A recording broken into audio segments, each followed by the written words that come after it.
Itu benar bang, nyata. Ternyata dia mendatangi saya di saat mimpi. Si ratu ular ini. Ratu ular itu, si Anjani. Dia sampai mengikuti saya, dia datang ke mimpi saya tidur. Dia benar-benar mengajaki setubuh. Di mimpi itu. Itu saya ibaratnya ngeliat dia udah kayak baju pernikahan. Tapi dia bukannya baju pernikahan kayak zaman sekarang gitu. Bener-bener kayak seorang ratu gitu kan, baju hijau, bener-bener ada berselendang, terus ada melati bermahkota, tapi mahkotanya dia agak kecil.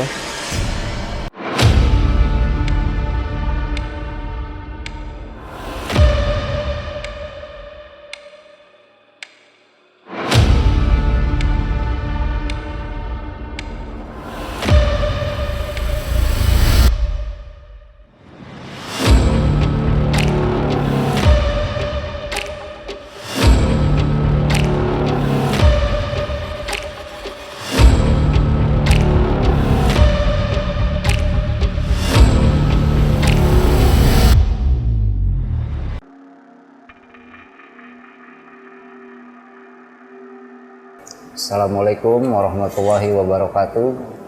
Kembali lagi di Ranah Jawa. Pada episode sebelumnya kita sudah membahas dari narasumber kita ya, Bang Ihsan, tentang perjalanan spiritual. Dan pada kali ini kita akan melanjutkan kisah apa yang dialami setelah Bang Ihsan ini kembali ke aktivitas seperti biasa ya. Oke, silakan Bang Ihsan. Jadi gue mulai nih bang ya, dari mulai tahun 2000, sekitar tahun 2014 lah, 2013, 2014 itu gue masih ngumpul dengan anak-anak yang 7 anak itu ya. Kan gue udah mendalami, ibaratnya sudah semakin dekat dengan anak-anak mereka itu aktivitas setiap malam Jumat kita selalu duduk, selalu ibaratnya dari 7 anak ini nih, ada 3 anak ini yang sering namanya bermain dengan setan. Ya bermainnya itu ya seperti model menarik hal gaib masuk ke dalam tubuhnya, seperti mendalami hal itu, masuk ke dalam tubuh kesurupan, dan kita iseng bertanya-tanya hatinya kenapa, atas nama siapa.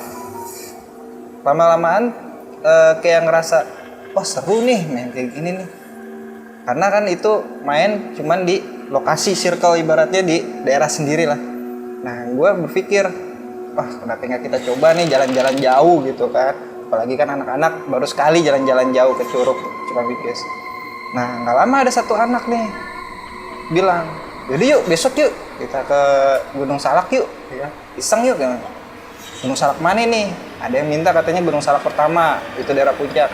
Gue bilang jangan situ dulu bang, gue nggak mau, mungkin terlalu jauh. Nah akhirnya ke Gunung Salak, itu Gunung Salak Endah, Gunung Salak Endah. Nah yaudah, boleh deh San, ayo. Udah kesana tuh, ibaratnya besok pagi tuh kita prepare pagi-pagi jalan naik kereta. Naik kereta kita turun di Bogor, stasiun Bogor. Kita ngelakuin perjalanan lumayan agak jauh. Sampai kita ke jalan raya itu deket Jambu 2. Sampai situ kita baru naik angkot. Naik angkot sampai turunnya itu di pintu, nggak sampai di pintu, pinggir jalan mau masukin gang ke arah Curug Endah. Kita berhenti di situ, kita turun. Bukan Curug Endah sih, Gunung Salak Endah dibilangnya. Kita masuk ke Gunung Salak Endah, di situ kita ketemu portal. Kita masuk portal, awalnya di situ ada penjaga. Mau kemana, Dek? Mau main, Pak, ke Gunung Salak Endah. Oh, ya udah, hati-hati. Boleh dimasukin. Kita masuk, lewatin portal. Ini yang serunya itu, ini belum pernah ada orang katanya itu masuk ke daerah Curug via Curug Endah, Gunung Salak Endah ini belum ada orang. Jadi jalur baru. Jalur baru. Kita bikin jalur sendiri. Nah, ya udah kita masuk di jalan. Itu setapak jalan itu ibaratnya awalnya. Susah, banyak banget kayak pohon-pohon masih ibaratnya kayak menutupi jalur. Kita naik sekitar ada berapa kilometer gitu. Kayak saya melihat di sebelah kanan itu kayak ada curug, tapi nggak ada airnya, Bang. nggak ada airnya sama sekali, nggak ada turun gitu. Model kayak batu gede, kayak bekas kayak curug gitu gini kolam, tapi kok kering gitu kan. Ya udahlah, mampir dulu yuk situ. Gue ajak anak-anak tuh, ayo. Anak-anak cabut, gue juga ikut cabut ke curug itu ya kan. Nah nggak lama, anak-anak kayak ngerasa, wah ini curug nggak beres nih. Maksud gue kenapa nggak beres? Masa kok ada kayak kolong-kolongnya di bawah batu gede kayak gitu kan? Yaudah yuk kita iseng yuk masuk ke kolong itunya. Masuk ke kolong itu tuh di bawah batu gede kayak gitu tuh bederetan tuh bang, banyak sajen bang.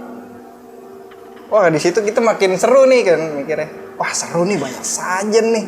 Ada nampah juga, ada kelapa hijau ya kan, ada bunga-bunga 7 rupa lah gitu. Nah di balik sajen itu, gue di situ ada nemuin bang 1 dompet, ya kan. Maksudnya apa nih, orang kan gue berpikir nih kok ada 1 dompet, gue mikirnya duit nih. Wah ada duit kali nih. Gue buka, isinya tuh gue keluarin bang. Ternyata ada namanya batu cincin, keris kecil, terus ada pokoknya batu-batu juga itu ditaruhin, batu-batu kayak batu apa gitu, batu akik gitu kan. Tuh dikeluarin semua, terus ada kertas bacaan-bacaan itu dalam 1 dompet, gue keluarin semua. Oh ada beginian ya, gue bilang kan. Ini apaan? Kata teman gue. Oh itu orang yang mau ngisi, katanya. Jangan di otak-atik. Oh gitu. Yaudah masukin. Gue emang ada niatan bang, gue ambil aja kali ya. Tapi temen gue ngelarang, jangan, itu buat ngisi orang. Yaudah, gue balikin. Nah nggak lama itu gue ngeliat kok ada telur, ada kelapa, ada bunga 7 rupa. Di situ gue langsung berpikiran jelek dong. Wah ini orang nggak beres nih, gue gituin. Ini jangan-jangan orang kayaknya ada mau main ilmu hitam nih, main nyantet nih, gue bilang. Iya kali. Gue tendang tuh bang, refleks. Sajen itu. Gue tendang, gue abrak-abrik. Gue diomelin sama temen gue. 3 orang. Di situ gue mulai ribut sama temen gue. Lu maksud lo apa, lo main tendang-tendang gitu? Enggak, sorry, refleks. Gue nggak suka ngeliat hal kayak gini, gue gituin kan. Sebenarnya emang gue nggak suka hal-hal kayak gitu bang, kayak model perdukunan kayak gitu emang gue nggak suka. Gue tendang tuh, hancur. Nah salah satu temen gue ini masukan ngamuk-ngamuk ya kan, ngomel-ngomelin gue, disuruh rapin lagi. Ya udah, gue kan daripada temen gue takut kenapa-napa, karena di lingkungan itu kan ibarat itu curug kayak kering, gue ngeri ada apa-apa dengan temen gue, sama temen gue ya, bukannya gue sih. Kalau gue sih ibaratnya masih belum yakin lah. Ya udahlah, gue rapin lagi tuh bang, gue taruh lagi, tapi secara agak berantakan, nggak secara rapi awalnya. Udah gue rapin lagi, udah. Di situ diomelin tuh komat kamit, ngoceh nggak jelas, pakai bahasa Sunda lah, gue bilang. Gue nggak ngerti, gue bilang. Udah gue tinggal tuh. Nah, nih yang nyadarin dari 7 orang itu anak, Sika. Nah, dia disadarin, udah disadarin. Lu sih lagi nyari gara-gara. Ya gue aneh aja ya kan, masa curug kering ada yang kayak gini, gue nggak suka, gue gituin kan. Nah nggak lama tuh lewat orang. Tuh gue akuin, orang itu bang ngangkut ibaratnya 2 ember berisi air gede. Itu jalan udah kayak nggak ada beban ke atas. Tapi udah nyampe atas. Anehnya kita kejar gitu, coba ya kan, mau nanya ibaratnya kan jalur di atas itu ada apa gitu kan. Kita kejar nih, Kang, dia nggak mau nengok sama sekali. Kita coba kejar lagi, cepet banget naiknya. Gila nih orang gunung kali ya, gue pikirnya gitu bang. Gila nih orang gunung nih, bener-bener nih lari udah kayak nggak ada beban. Padahal tanjakan setengah modar ya. Kita uber lagi. Itu ngelewatin pohon 2 gede, dia agak berbelok ke atas lagi. Nah kita ikutin nih, mau berbelok ke atas lagi tuh tiba-tiba udah nggak ada tuh orang. Udah bingung kita, lah tadi bener kan orang? Iya, orang bawa inian ember air, dipikul gitu, buka baju, celana pendek, dipikul gitu. Padahal air banyak gitu, berat. Kok tiba-tiba nggak ada? Gue bilang, bohong gue bilang bohong. Nggak, gue masih belum percaya nih ada kayak gitu-gitu nih. Udah. Jalan lagi ke atas, ambil teriak-teriak, Kang, ya kan. Tapi kagak nyaut-nyaut, kita teriak ya. Iya, udah. Di situ kita istirahat bang. Istirahat, ada sekitar di atas itu ada ya pokoknya kira-kira lah udah kita perjalanan hampir 5 kilo. Tuh, menuju ke atas tuh. Ibaratnya kalau dilihat sih udah kayak perutnya lah, perut dari gunung itu. dilihat dari atas tuh emang bagus view-nya kan. Kita istirahat, itu kita istirahatnya duduk di sebuah pohon yang bekas jatuh, duduk di situ. Kita duduk. Nah, salah satu temennya ada yang mau kencing nih. Nah, gue persediaan kagak ada sama sekali, kayak bawaan makanan, cuman bawa air. Nah, di situ gue mikir dong, wah masak air ngopi gimana? Karena kita nggak bawa perlengkapan, ya kan.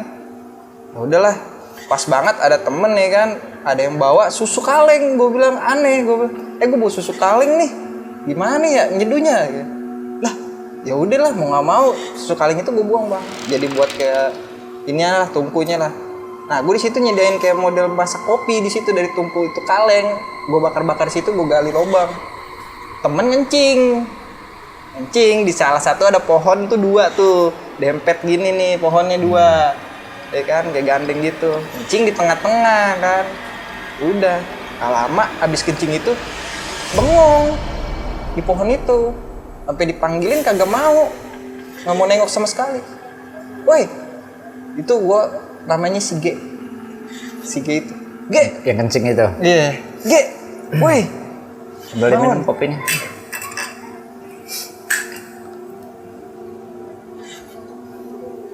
Gue sampai keringetan nih cerita itu, karena emang tuh parah, bener-bener banyak terornya.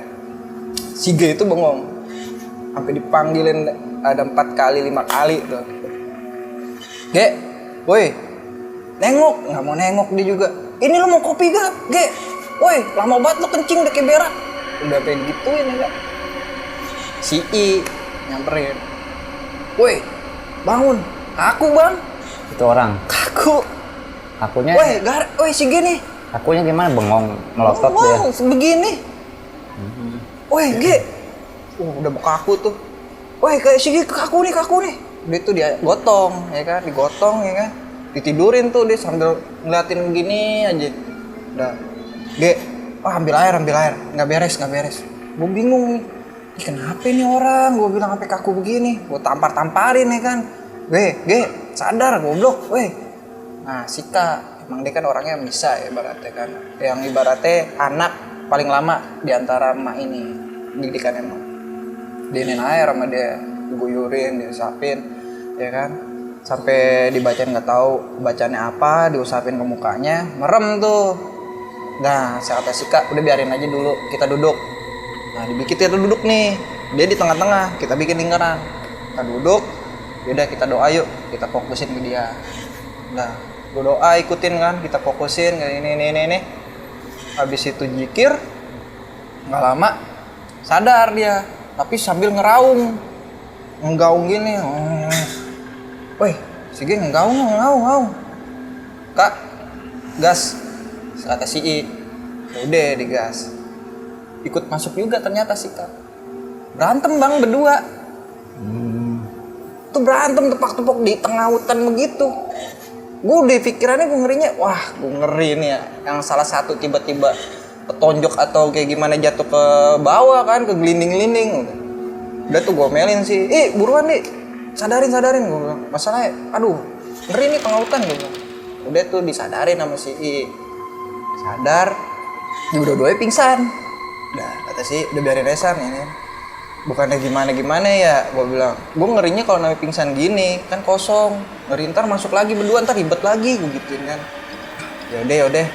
Udah akhirnya diguyurin tuh sama dia tuh berdua tuh. Diguyurin, dibangunin, akhirnya bangun. Gue kenapa ya? Si G ini dikena ini, ibaratnya ketarik. Kata Sika. Bangke tuh orang. Ditarik tuh si G, katanya. Lu sih kencing sembarangan lu. Nah, kata si G, lucunya, gue kencing biasa aja, tapi gue di situ ngelihat kok ada yang ngeliatin gue orang, kata dia. Nah, tiba-tiba gue di situ penasaran dong, gue tegesin gini, gue kaget tiba-tiba orang itu langsung depan muka, kata dia. Udah gue bengong, makanya dari situ gue langsung hilang sadaran, kata si G. Depan muka langsung bet dari jauh gini, bang, langsung bet depan muka. Di situ dia langsung katanya udah hilang sadar, bengong gitu. Kata Sika, iya dia ketarik. Masa paling ada yang daerah sini penguasa. Nah itu nggak tahu wujudnya emang kayak seperti orang, kan. Tapi si G ini ditanyain ciri-cirinya nggak mau ngasih tahu. Nah dari situ kan udah banyak kejadian kayak gitu. Udahlah, sekarang lo pada ngopi. Habis ngopi udah kita cabut. Jangan sampai ke atas lagi. Situ udah. Ya udah, ngopi. Udah kita cabut tuh, ngelewatin itu curug lagi.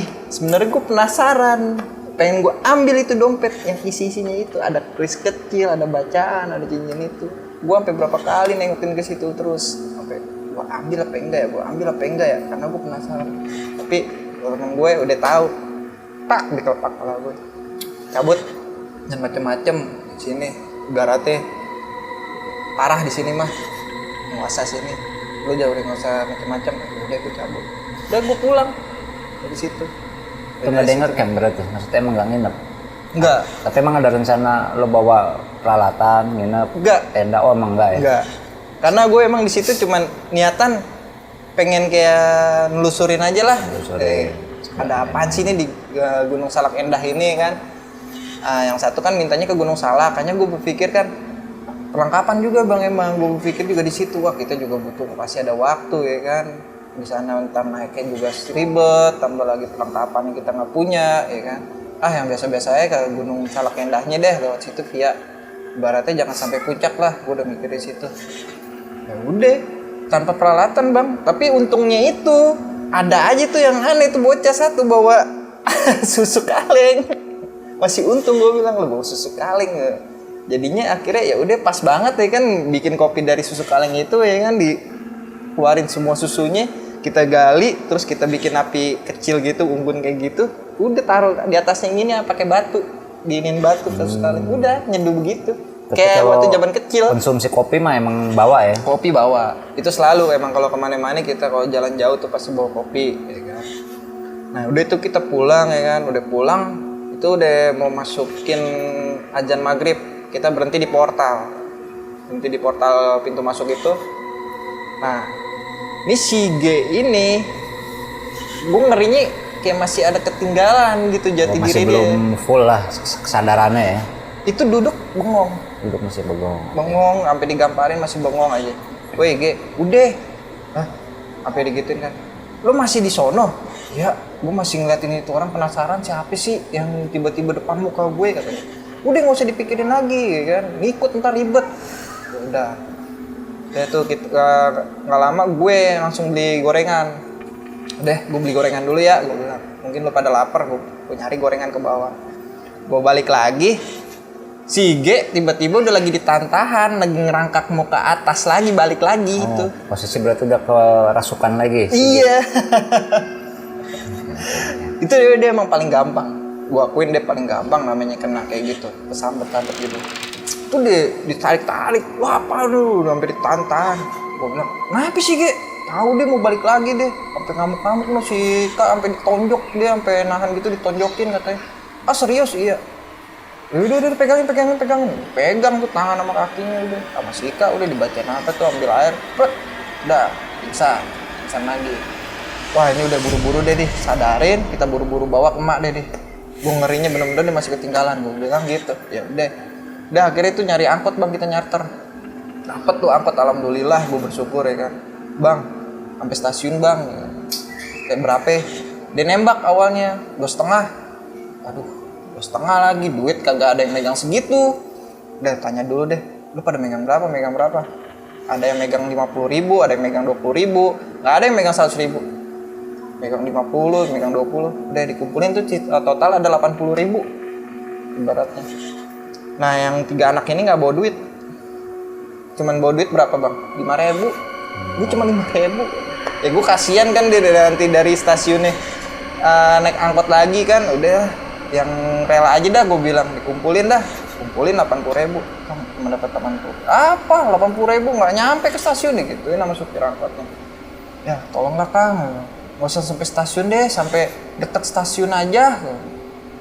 Ya udahlah, naik sini duitnya. Masih untung tuh dia mau, tapi nggak disampai stasiun bang. Nggak tahu sampai mana tuh, dia cuma ngasih unjuk. Udah sampai sini aja, nanti kalau ke stasiun tinggal jalan kaki ke sana, nanti ketemu pertigaan ke kanan, dari situ nanti ke kiri, udah tumpang aja katanya, langsung dapat stasiun. Udah kita ikutin tuh jalan balik ke stasiun. Terus si G mukanya udah kayak zombie bang, putih pucet jalan. Udah jalan gue diem aja deh. Diam, nggak banyak bicara kayak biasanya. Biasanya kan banyak bicara gitu, suka ngeledekin si I itu kan, suka ngeledekin. Kucet, minta ampun. Udah buru-buru aja deh bawa ke emak tuh di rumah sama emak. Itu hampir mau jadi lagi bang. Habis dari mana digituin sama dia kan. Habis dari curug ini mak, gini diceritain tuh semua tuh.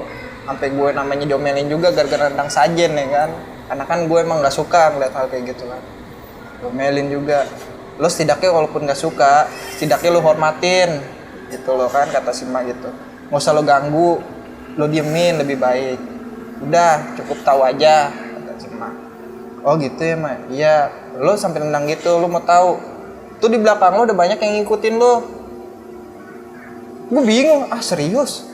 Iya, hanya sayang aja lo nggak nyadar, lo nggak ngerasa. Kalau lo ngerasa, lo nyadar, lo mungkin kayak dia sih, lo bisa pasukan. Faktor singkir berarti apa kata si emak? Karena dia kencing sembarangan. Kencing sembarangan pertama. Yang kedua, mata batinnya emang dia lemah. Jadi dia ibaratnya mata batinnya lemah, dia tipikalnya bisa ngelihat dia tahu. Kalau di situ ada ini dia bisa ngelihat ibaratnya. Nah dari situ dia tuh sama si mak giniin kan, sampai dipeluk dia. Tuh susah bang, dia narik dia lagi tuh. Katanya masih ketinggalan, kata si mak itu ininya, si G-nya ini, ruhnya ibaratnya kan. Kayak kalau orang bilang korin lah, apa kodam gitulah. Masih ketinggalan katanya di sana. Udah dia diobatin, dipeluk tuh sambil gini-giniin kepalanya tuh, diusap-usapin aja ditarik. Alhamdulillah tuh dia akhirnya sadar. Ini siapa? Ya emak, gue tahu. Alhamdulillah sadar. Lo habis kenapa? Akhirnya diceritain tuh semua. Dia katanya yang lagi kencing di pohon 2 yang deket gancet gini nih. Dia di tengah-tengah kencing ngeliat orang, tiba-tiba langsung depan muka. Nah, habis dari situ nggak tahu si G ini katanya tiba-tiba udah kayak lagi di sebuah desa. Itu dia lagi jalan nelusurin. Nah itu orang-orangnya itu katanya ditanya nggak ada yang bisa nyaut katanya. Saya di mana, teman saya di mana, kan nanya ke orang-orang yang di desa itu pada nggak ada yang mau nyaut. Udahlah ibaratnya. Habis itu sama mama, desanya bentuknya kayak gimana gitu kan. Wah kayak desa zaman dulu mak, pokoknya rumahnya kayak model gubuk, orangnya masih kayak pada pakai apa tuh kayak kembun gitu katanya. Serius? Iya. Terus lo tanya, kok diem aja? Gue kira ini orang pada kenapa ya kok diem? Kan biasanya kalau orang ditanya kan pasti jawab, ini nggak diem aja mak, kata dia gitu kan. Oh ya udahlah, yang penting lo udah balik lagi, udah selamat, udah lo jangan ke situ-situ lagi. Dia jangan sampai lo ngecing-ngecing lagi. Masa lo ke situ lagi, gue ngerinya lo nggak bisa balik. Sama gitu. Nah terus gue gimana nih mak, gue gituin kan. Gue gimana nih, katanya banyak nih yang ngikutin gue gituin kan. Udah, lo mah mandi sono, digituin gue. Disuruh mandi. Ya udah gue mandi di kamar mandi. Ternyata emang kamar mandinya dia itu airnya emang disediain kayak gitulah, dikasih kayak air doa gitu ya. Doa. Suruh mandi, udah agak segeran. Hanya gue dinasehatin sama dia, udahlah hal-hal kayak gitu jangan sampai lo ganggu. Lo tahu hal kayak gitu tapi lo jangan ganggu. Kalau lo mau ganggu sekaligus, kalau kata mak gitu, lo kalau mau ganggu, lo ganggu sekaligus sampai akar-akarnya. Itu pun kalau lo bisa kuat. Tapi kalau lo emang belum kuat, ilmu lo belum sampai sana-sana, lebih baik lo jangan pernah ganggu sedikit pun. Karena itu berbeda dunia. Oh gitu ya mak. Iya. Udah dari situ emang pengalaman gue bilang, udahlah, gue deh nyerah kalau buat ke daerah itu lagi, gue akuin. Tapi dari situ gue langsung berpikir, gue kagak ada artinya ya gitu ya. Gue tahu kayak gini ya, hal kayak gini bagi gue ya. Karena gue berpikir gini loh bang, sifat gue kelama-kelamaan tuh kayak agak menyimpang dari diri lo sendiri. Dari diri gue sendiri. Dari bawah kesadaran. Nah, gue sempat bertanya, gue agak beda sih mak. Kalau gue ngerasa nih sifat gue kok agak nyimpang gini, kenapa ya? Ya itu bawaan dari diri lo. Lu pernah nggak namanya lu bener-bener ngejalanin kewajiban? Emang sih masih bentang-bentang mak, gue bilang gitu. Masih jauh lah gue ibaratnya mak sama kewajiban gue. Nah itu lu sadar. Ibaratnya lu punya peliharaan, lu nggak kasih makan. Peliharaan lu bagaimana? Sakit mak. Gue gituin kan, bisa mati mak. Nah ya udah itu ibaratnya yang ada dalam diri lu. Lu nggak pernah namanya lu ajak sholat, lu nggak pernah lu doain, ya kan? Jadi bakalan seperti itu, lama-lama akan sekarat, ya bahkan berbalik ke lu. Oke, positif itu betul. Gitu. Nah dari situ, lu seharusnya bisa berpikir, lu udah punya nih dalam diri lu, ya lu bawa bimbing. Gue awalnya dikasih ketahui gitu. Tapi lu malah pada yang lain, lu pada masih ini, masih penasaran ke daerah ini. Ya namanya juga anak muda mak kan gue bilang kan, namanya juga anak muda mak ketemu hal kayak gini ya kita penasaran dong, ya kan. Sebenarnya bukan untuk memperdalam, tapi emang untuk melepas ke rasa penasaran untuk daerah-daerah ini goipi seperti apa gitu. Untuk melatih mental ya. Melatih mental. Saat itu usia lu berapa? Kalau dibilang saat itu usia gue masukin 23. 23. Oke. Nah, gua mau tanya tadi ketika lu di air terjun. Tadi lu sempat cerita lu ngelihat orang ya. Iya. Bawa pikul air. Nah, itu yang lu lihat memang sosoknya benar-benar manusia saat itu. Itu jelas banget bang, manusia, emang kayak kelihatan manusia. Itu sampai gue tanya ke teman-teman gue, lu ngeliat gak sih itu orang yang bawa pikul air itu 2 ember gede gitu, isi air bang, kuat banget sampai naik ke atas kayak gitu. Iya gue ngeliat. Ada ngelihat itu semua. Ngeliat semua. Berarti kan orang ini ngelintas di antara lo orang ya teman-teman lo ya. Ngelintas, tapi itu jaraknya dari posisi gue sama anak-anak gue yang dekat sajian itu ada jarak sekitar 500 meteran lah, agak jauh sedikit itu. Dia sedang melintas naik ke atas. Dia nggak pakai baju. Nggak pakai baju, celana pendek, warna coklat, masih inget banget itu. Dia sempat nengok ke arah lo enggak? Enggak. Apa lurus datar gitu aja jalan? Lurus datar aja deh ngeliat jalan. Dan yang lu lihat juga di bawahnya air itu. Yang di bawah air. Itu air dipikul 2 ember penuh. Nah, di situ ya kita pengen nanya kan di atas itu ada apa ada rumah kan, karena kan orang itu naik ke atas bawa air kan gitu kan. Kita panggil, nggak mau nengok-nengok. Jalan terus kuat banget. Sampai kita kejar pokoknya itu. Kang, tunggu Kang. Itu jalannya cepet banget naik kayak gitu. Kayak ibaratnya kalau orang gunung gimana sih yang udah terbiasa naik turun gunung jalannya, itu cepet banget naiknya. Padahal mikul air loh, berat kan seharusnya di 2 ember begitu kan, gede embernya juga. Seharusnya berat itu. Tapi dia santai, datar dengan jalan naik sampai ke atas gitu. Terus ketika lo kejar, hilang gitu aja, nggak ada jejak. Itu kita kejar, hilangnya tuh pas kayak agak naik, mau nanjakan ke kanan begitu, itu kita kalingan kayak model banyak pohon-pohon rindang gitu ibaratnya kan, kayak ketutup gitu kan. Dia membelok ke kanan gitu, naik ke atas. Nah kita kan ibaratnya di belakang, agak terlambat. Nah kita pas belok ke kanan itu udah nggak ada itu bang, nggak kelihatan langsung.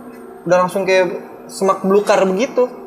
Lo nggak coba telusurin ke semak itu nggak? Wah, kayaknya kita nggak berani karena kita nggak bawa senjata tajam kan untuk kayak ngebuka jalur gitu kan.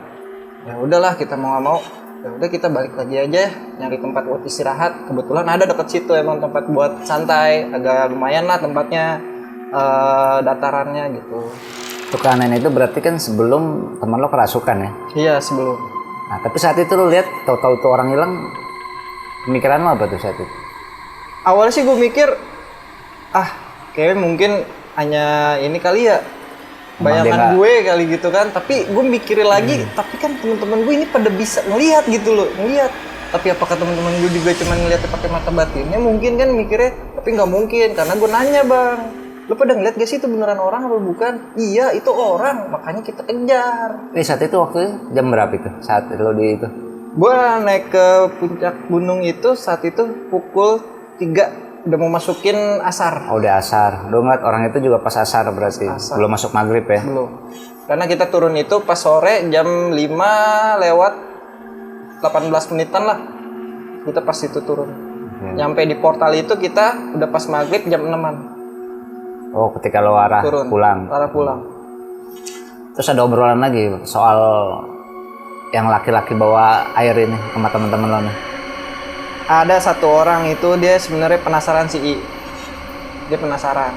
Sempet yang kita lagi manasin air buat ngopi, si G itu lagi ngencing sama si K. Dia bantuin saya, namanya nyari kayak ranting-ranting kering lah, ibaratnya kayu-kayu gitu kan.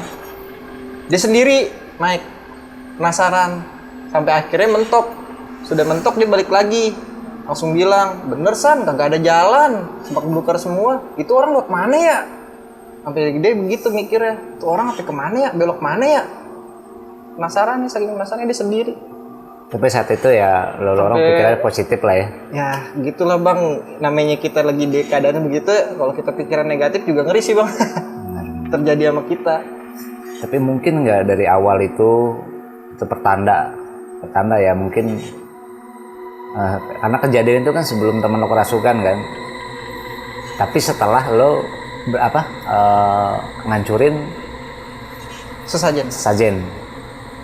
Setelah gue ngancurin sesajen itu, gue tenang-tenang itu. Ya, mungkin nggak itu salah satu. Sebenarnya sih bukan tanda. Setelah ngancurin sesajen, itu pas gue lagi ngerapinnya lagi. Oh ketika ngerapihin lagi. Nah itu si I udah mentok nih bang, jalan buntu itu udah semak belukar. Dia sebenarnya penasaran ngomong ke saya, gue sebenarnya penasaran San. Penasarannya apa? Tuh orang kayaknya ngasih petunjuk San, jalan. Tapi gue bingung itu kok buntu, semak belukar. Nah sayangnya kita nggak bawa senjata tajam San. Kalau bawa senjata tajam, ayo dah kita bikin jalur dah, kita tebang-tebangin dah tuh semak belukarnya, kata dia gitu kan. Terus gue bilang, kayaknya jangan Dewan. Ya kan? Jangan dah, lebih baik gue ngerinya apa itu bukannya ngasih jalan tapi dia ngasih petunjuk kalau di situ rumah dia, maksudnya ya kuburannya. Gue ngerinya lebih baik nggak usah begituin, udah mendingan ngopi aja lah kita santai kan. Nah, udah habis dari situ dia ngomong kayak gitu terus si G ngencing kejadian. Emang gak lama berarti dari gak situ lama ya? Itu emang ibaratnya jalan ke Gunung Salak Endah itu kita belum sampai puncak aja kita udah namanya udah banyak kayak gituan. Iya emang udah banyak juga sih gua denger gitu kan. Kalau untuk Gunung Salak nih mistisnya lumayan kencang lah. Oke terus lanjut ke ketika lo pulang di tempat emak ya. Apalagi tuh yang emak kasih tahu gitu mungkin ke anak-anak yang lain, ke teman-teman lo? Kalau dibilang sih ngasih tahu, ya dibilang anak-anak kan emang tipenya anaknya dablek bang, kasih tahu sama orang tua, ya aja. Kalau mah cuma ngasih tahu, ya lo yang penting bisa jaga diri aja. Oh intinya hanya di situ. Ya. Terus terserah deh lo mau main goip-goipan kayak gimana ke, lo mau ini, yang penting lo bisa jaga diri. Itu doang. Tapi anak-anak mah tetap mau dinasihatin sama kayak gimana ya banyak nasihatnya malah tetap baik nggak mau denger. Tetap aja tuh tiap malam namanya kita ngumpul, kalau misalkan nggak ada emak, nah si Kak dan si G ini kadang-kadang disengin untuk kerasukan. Oh, emang satu sisi jadi spesialis mediator lah. Ada nih. Buat main-main gitu. Padahal sebenarnya ada nasihat emak bilang jangan terlalu sering untuk jadi mediator. Karena terlalu sering namanya goib memasuki tubuh kita, lama-lama tubuh kita akan dikuasain oleh goib itu. Oh gitu. Selalu secara bilang. Apa tuh jasmani aja atau batiniah? Oh batiniah. Semuanya. Jadi nanti perilaku kita, tingkah laku kita diatur oleh namanya hal goib. Goib. Mau makanya itu makhluk mana aja gitu yang ditarik ya. Makanya kata emak itu selalu nasihatin begitu. Oke, terus kelanjutan lo ketika dari situ berapa lama lah gitu lo masih bermain di dunia? Sebenarnya sih bermain di dunia itu gue hampir ada 7 tahunan deh. Ada 7 tahunan dan dari situ gue udah mulai ngerasa pas udah nikah itu gue udah ngerasa kok sifat gue udah mulai berbeda. Yang sampai namanya gue mudah emosi, terus kalau sekalinya emosi sampai orang tua yang namanya menahan saya namanya emosi itu udah nggak kenal orang tua, sampai pernah namanya saya hampir memukul orang tua sendiri. Itu emang saya ngerasa sendiri kok gue berbeda gitu. Yang namanya dulu sama orang tua hormat, ya kan, namanya emosi orang tua masih bisa nahan kita diam. Ini gue emosi sama orang, kalau dibilang mau ngebunuh, pengen langsung bener-bener ngebunuh kalau nggak ditahan. Terus faktor dari apa yang lo punya ya, apa yang gue punya, apa yang gue jalanin selama itu berkumpul, emang karena gue berpikir juga gue kurang akan iman, karena gue jarang namanya berkewajiban, gue akuin gue jarang ngerasain kewajiban seperti sholat. Akhirnya gue ngerasa kayak menyimpang gitu, terbawa kayak arus goib. Jadi ke sifat gue yang lebih buruk, namanya gue sekalinya gampang tersentuh dengan omongan orang yang gak enak, langsung emosi, langsung bisa ribut, yang sampai gue pernah namanya mukul orang tua. Gue mukul orang tua itu karena ibaratnya gue gelap mata, itu nggak sengaja sama sekali. Dan hal itu sebelum lo masuk ke dunia spiritual ini memang nggak ada ya? Nggak ada sama sekali. Jadi memang bertolak belakang. Dan dari situ ya, orang tua ada namanya pas gue lagi sadar bilang, udahlah kamu ruqyah lah, udah namanya berhenti kamu hal-hal seperti itu, yuk ruqyah cari Pak Ustadz. Terus saya bilang, ya saya mau kalau memang ada yang bisa ngeruqyah saya gitu kan. Alhamdulillah nggak lama emang ada jalan ya itu res. Tiba-tiba saya cerita kepada saudara saya cerita masa perjalanan saya sampai saya menikah, sampai namanya kehidupan pernikahan saya seperti apa, buruk baiknya, sampai sifat saya buruk seperti apa dengan perjalanan saya. Akhirnya saya dibawa oleh saudara saya bertemu seorang namanya bener-bener entah itu dia ustadz atau haji, tapi saya nggak tahu lah, dalam hati tiba-tiba kayak timbul, wah kayaknya gue bisa berubah sama dia.